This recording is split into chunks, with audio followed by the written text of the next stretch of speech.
Welcome back, guys. Episode 2 DPpod. Super Bowl Sunday, just a few hours away. Seattle Seahawks, New England Patriots. Not the Super Bowl we all expected, we know this, but I think it's going to be a good game regardless. I'll give my predictions and picks shortly. But I want to start this episode off by just talking about, last NFL season, my team, the Philadelphia Eagles, won their second Super Bowl in 8 years. It was a really cool experience. I mean, it flew by so quick. It honestly kind of sucks. It started off me waking up at the end of the game. I watched the first like 3+ quarters of the Brazil game against the Packers last year. My girlfriend had to wake me up. It started off with that win, and then we end up, up 30 plus on the two-time defending Super Bowl champion Chiefs. So that was, such a cool experience. It wasn't even competitive that game, which is wild. We don't really get many uncompetitive Super Bowls anymore. When I was a kid, a lot of them, and even before that, a lot of the Super Bowls were pretty uncompetitive. But we've gotten lucky the last decade or so. But yeah, so let's get into a little NBA before my picks. I thought this was cool from Brett Usher. Stephon Castle became the youngest NBA player to put up at least 40, 12, and 12 last night against the Mavs in a win. And he's the first player to do it playing less than 38 minutes. He only played 32 minutes. Crazy. First 40-point triple-double in Spurs history, and he's the first guy to do it 75% or better from the field since Wilt in 1968. Insane stat right there. The Spurs just always do everything right. It doesn't make sense. They're bad for maybe a year, and then we'll just draft Victor Wembanyama, and then and then we're back. They won 5 championships with the Ginobili, Parker, Duncan, Popovich group, and now looking to already compete again for championships. Pretty crazy on their end. That it's like the Patriots coming back. I mean, they were out of contention for 4 years, but and they're back. So that's that. Uh, yeah, Sixers won last night. That's what I was watching. Embiid and Maxey played pretty well. Dylan Brooks surprising 28 points. Rockets Thunder. Shingun had a triple double. One of my favorite players, honestly. Yeah, maybe I'm a little biased. He's on my fantasy team. Saw Kevin Durant played 40 minutes though. I know Amin Thompson didn't play, but hopefully he's not going to be playing 40 plus minutes most of these games because I mean at his age he's still, still one of the greatest scorers in the game today still. But I don't see the Rockets making much noise if he's playing 40 plus minutes every night. It sucks because they don't have a point guard and they didn't address that at the deadline.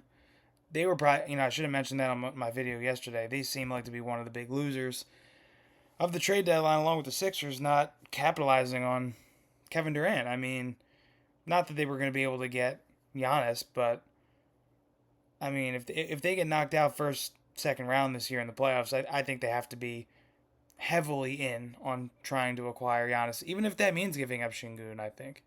And I didn't feel like that a couple months ago, but you have Kevin Durant. Like, you're on Kevin Durant's timeline at this point, unless you're going to part ways with him after this year, which I don't see. So, yeah, going to be interesting. I would like to see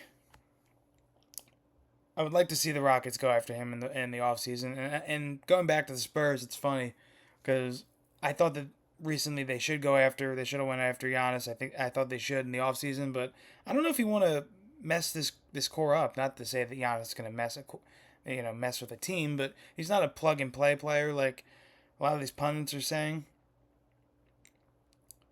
But yeah, I think you kind of have to just stick with the core. Maybe dangle Vassell or Fox out there, see what other piece you could get.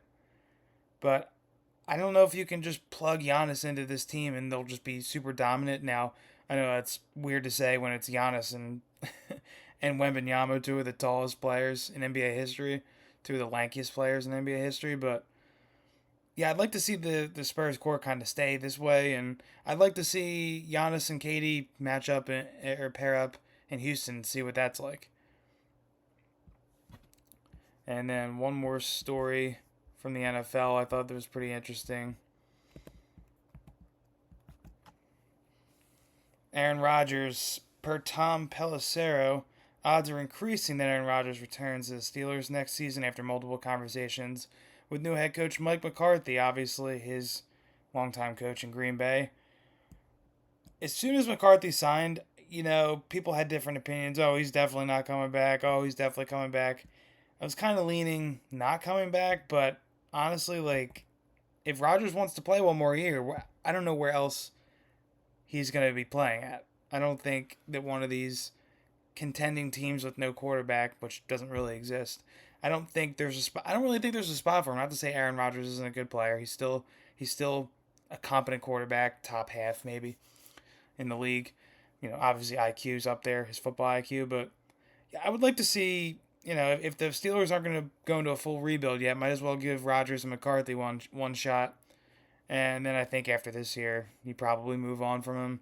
If not, draft a quarterback. I think you probably should draft a quarterback this year regardless, maybe in the top 4 rounds. Maybe not first or second round. Because you have Will Howard on the staff or on the roster.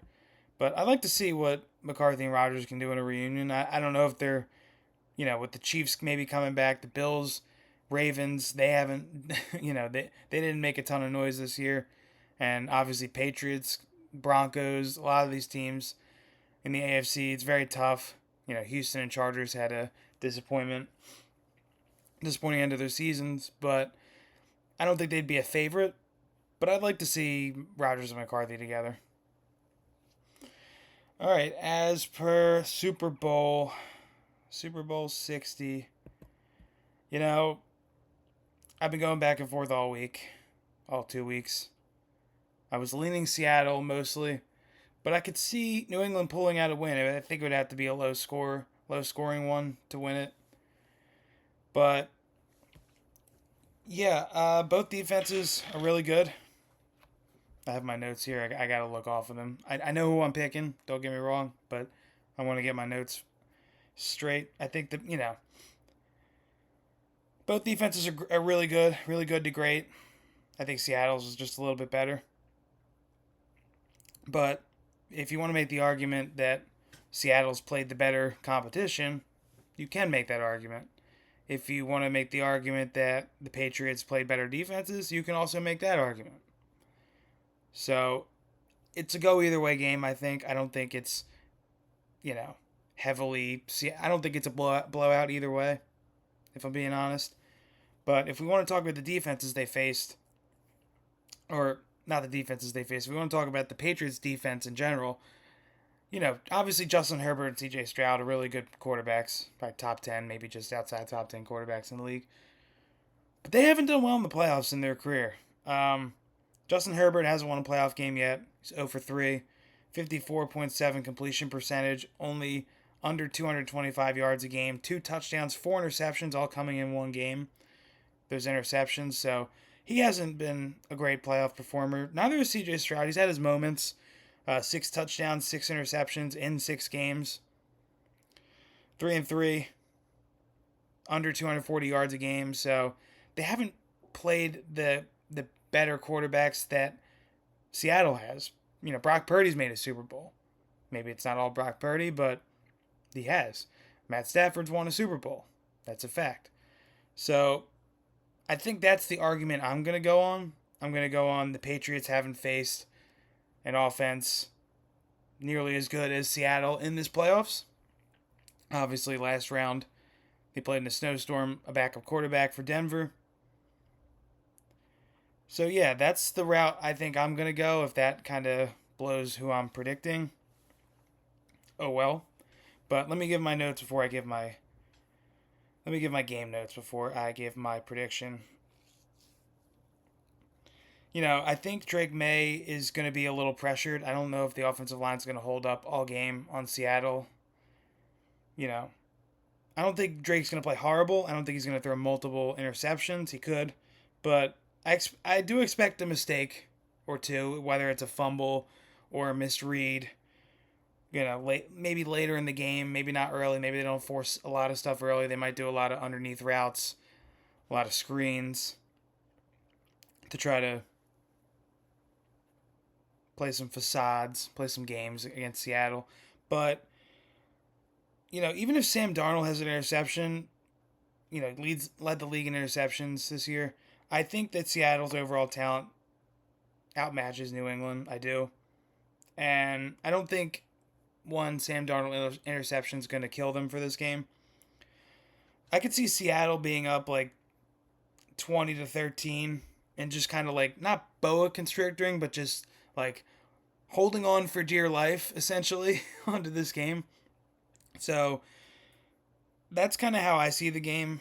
I'm going to go Seattle 26, New England 23. I'm going to say New England covers. I'm not going to put my money on New England spread. I'm not going to do it. I don't trust it enough. But I do think it's going to be a close game. I think that Seattle is going to probably lead the whole game. Not to say it's going to be a comfortable lead, but I do think Seattle's going to have the lead most, if not the entire game. So yeah, I know everybody's going Seattle, it feels like, and that's always dangerous. But yeah, we're going to go Seattle in this. I think Sam Darnold by default, not to say he's not going to earn it, but I think that Sam Darnold's going to win Super Bowl MVP. Normally the quarterback does. But here's my dark horse. I love this pick. I definitely put money on this pick. Linebacker for Seattle, Ernest Jones. Against San Fran a couple weeks ago, he had an interception and a forced fumble. 5 interceptions on the year. Not bad for a linebacker. That's who I'm going with as my dark horse Super Bowl MVP. Plus 9,000 odds on DraftKings right now. No, I don't have a sponsorship. No, I don't want a sports gambling I don't want a sports book. I can't even talk. I don't want a sponsorship. I don't want it. I just want to give you my predictions, and that's what I'm doing, and that's where we're going. I do think there is a world where New England does win the game. Totally, I do think that. I'm not saying Seattle's going to win outright. Well, actually, I am saying that. I don't think it's a rout. I don't. So yeah, I'm excited. Gonna have some good food, some drinks, have some fun with some peeps, and yeah, we'll check back. I think I'll do a little video with my boy John when I see him in a few hours. I'll post that. But yeah, I'm excited for the game. Not as excited as I should be, honestly, if I'm being honest, with no Chiefs, no Bills, no Eagles, no Ravens, none of the big guns. But these are two really talented teams, and like I said before in one of my TikTok videos, it feels like the NFL is becoming the NBA, where you need to have an overall defensive, really solid roster. Last year with the Eagles, Jalen Hurts probably isn't a top 5, top 10 quarterback, maybe top 10. But no longer are the days where the best or second best quarterback's just going to will you to a Super Bowl. It's kind of weird. It's pretty weird. I've basically been my whole life except Eli Manning. So, yeah, I can't wait to watch the game, and we will see you guys later, and my reaction probably tomorrow. So, thanks for watching, guys, and go Seahawks.